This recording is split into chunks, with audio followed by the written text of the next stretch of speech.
down to our last 3 days, and we've just come back from Jordan. And I wanted to video log my thoughts in our experience there. It was quite amazing. We stuffed a lot into the entrance into Wadi Rum, which is a big sort of desert natural park, part of the World Heritage Center. About an hour to the east of the Red Sea. And it's really phenomenal. It's just windblown and water swept and remarkable colors bleeding together of granite and sandstone. We got to see the lifestyle of the Bedouins and stay in a Bedouin tent, right on the floor, old mats, old pillows. Who knows how many hundreds of bodies have laid there before. I'm sure they don't get clean. Right on the carpet, right on top of the sand. We had an interesting barbecue where they dig a big pit out, bury the food on racks on top of charcoal, cover it with a metal dish, cover it with a rug, and cover it with sand, and let it cook half the day. It was tasty, but there were some sand chunks, I'm telling you. And we got to hear a Bedouin song. It was really great. I didn't bother filming it. It was so good. And we got to see how they roam around the place. Different. It was entertaining.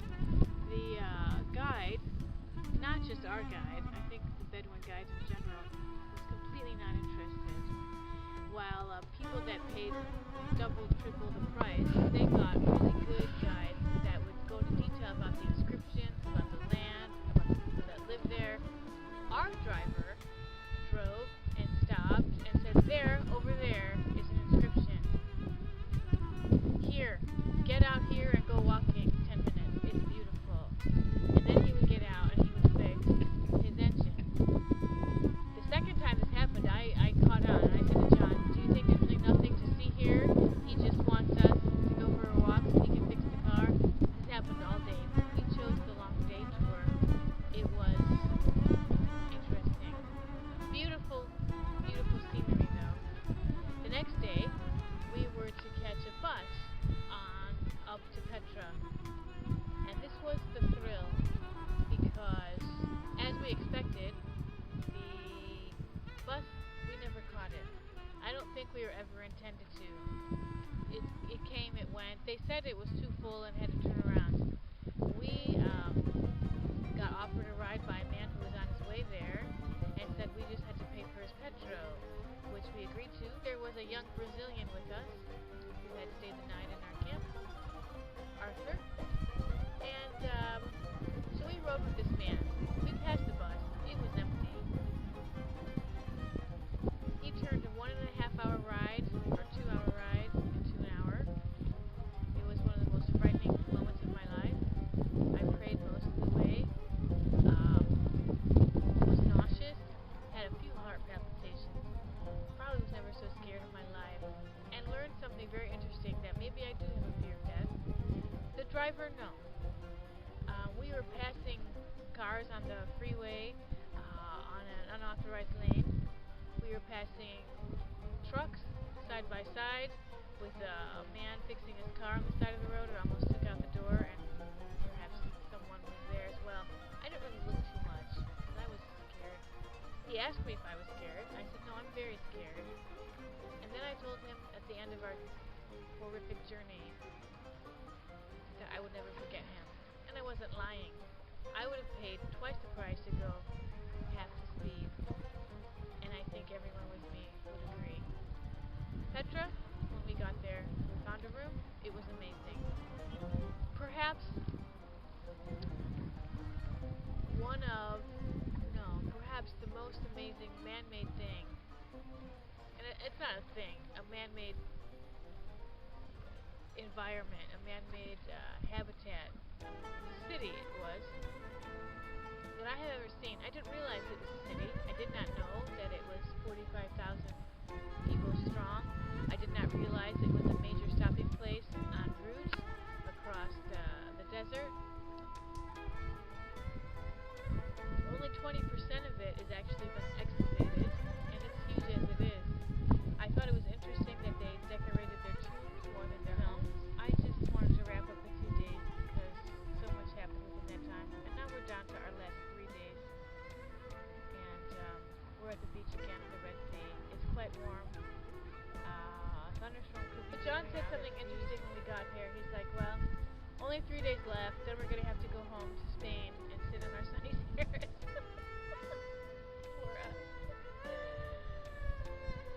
But we've worked really hard this winter, and we were apart for 4 months with a week or two in between. And now the great thing is, if we don't want to work, we can relax for the summer. So that's a nice feeling to have the hard part done and to have the vacation. Well, it's down to the 3 days. Everything is a blur. Turkey feels like a whole different vacation ago. Some really vivid memories still, but yeah, it feels like ages ago. And we're gonna head to a internet cafe after dinner, get all of our stuff organized, head back to the airport tomorrow, drop off the car, find a place to stay, and then we're out to Rome for not even a day. Maybe we'll see the Sistine Chapel. I don't really know. But pretty much we should have 2 days plus now. And we're forgetting what day it is, what date it is. Hopefully we'll arrive on time at the airport, I'm sure. Met some interesting people. Maybe we'll see some of them again.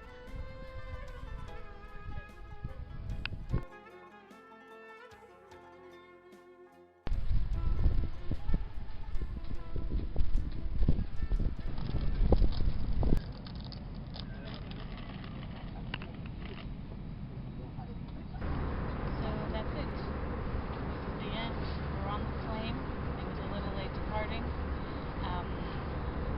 Along our journey, we had got a notification that the plane was going to be, the flight was canceled, so we had to leave Rome 4 hours earlier than we had hoped, and we got there 2 hours later than originally scheduled.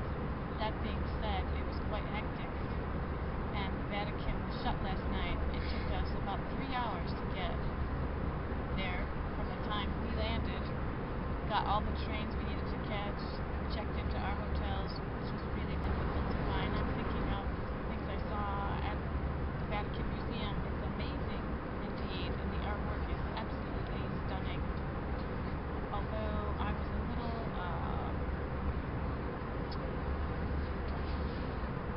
maybe annoyed that all the naked little bodies of Mary's and angels in the Sistine Chapel were quite. I mean, it was a good thing to have seen.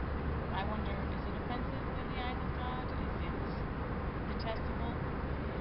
Have a lot of the things we've seen lately followed the same suit or manner? I don't know. There's going to be a lot to take in, a lot to